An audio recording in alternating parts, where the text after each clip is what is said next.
उन्होंने आज जिस तरह के बयान दिए, मैं समझता हूं कि आपके समक्ष रखकर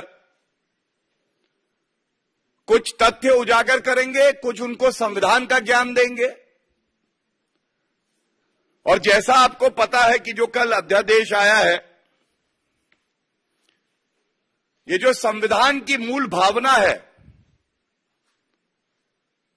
जो शक्ति केंद्र सरकार के पास संविधान के तहत है, अनुच्छेद 123 में, उसी के तहत आया है। लेकिन ये 11 मई 2023 का संवैधानिक पीठ का जो फैसला आया, ये अरविंद केजरीवाल ने इतनी भी जरूरत नहीं समझी कि इसे पढ़ ले।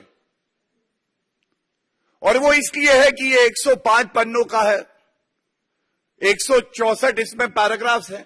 अब अरविंद केजरीवाल जी तो जो शराब के ठेकेदार हैं, उनके साथ ही समय बिताते हैं।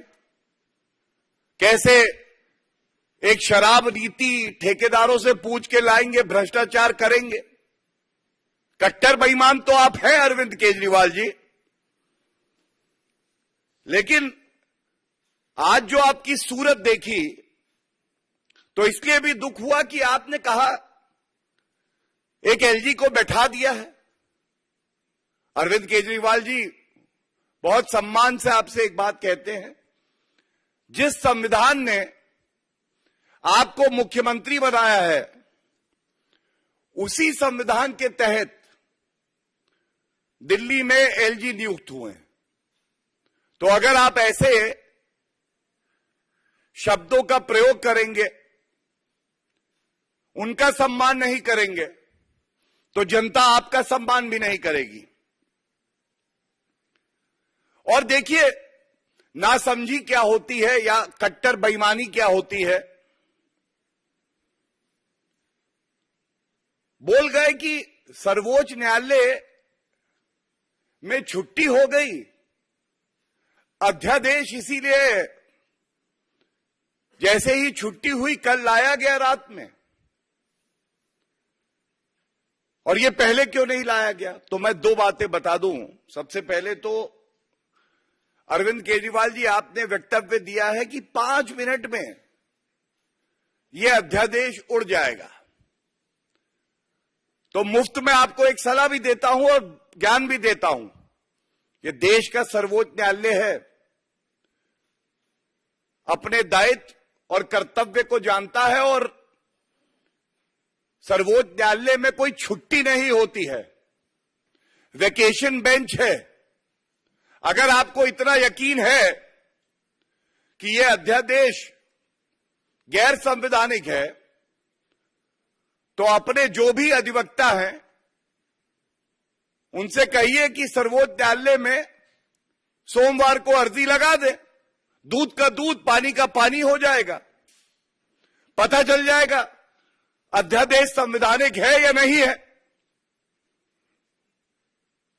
और आप एक बात और जान लीजिए, अरविंद केजरीवाल जी, जब अध्यादेश आता है तो संविधान में प्रक्रिया भी है, किन परिस्थितियों में वो आएगा, कैसे विचार विमर्श होता है,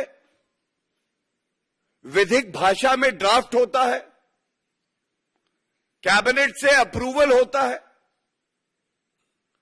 उसमें राष्ट्रपति की सहमति होती है। ये सारी प्रक्रिया है। कितने वर्किंग डेज थे, ये आपको जानकारी नहीं है। उसके बावजूद बड़ी जिम्मेदारी से मैं आपको इतना बता दूं, वो अध्यादेश मेरे सामने है। वो अध्यादेश संविधान के तहत पूरी तरह से संवैधानिक, जो दिल्ली का महत्व है भारत के लिए, हर नागरिक के लिए, उसको ध्यान में रखते हुए,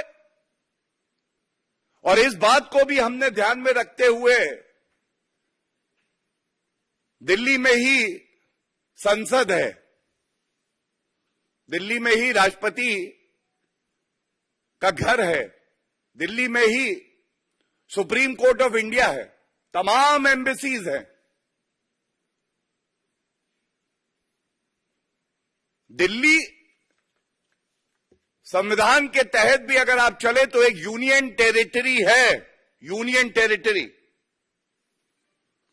और अरविंद केजरीवाल जी, ये जो आपकी मानसिकता हो गई है अराजकता की, जंगल राज फैलाने की, संविधान को दरकिनार कर देने की, ये ठीक नहीं है।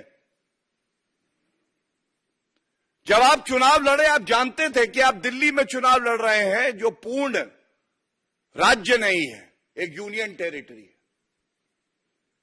लेकिन आपको यह लगता है कि अगर आप दिल्ली में चुनाव जीते तो संविधान के विपरीत आप काम करेंगे। आप अपशब्द कहेंगे देश के चुने हुए प्रधानमंत्री के लिए, उपराज्यपाल के लिए, आप संविधान भी नहीं पढ़ेंगे। तो अरविंद केजरीवाल जी, ऐसा होने वाला नहीं है।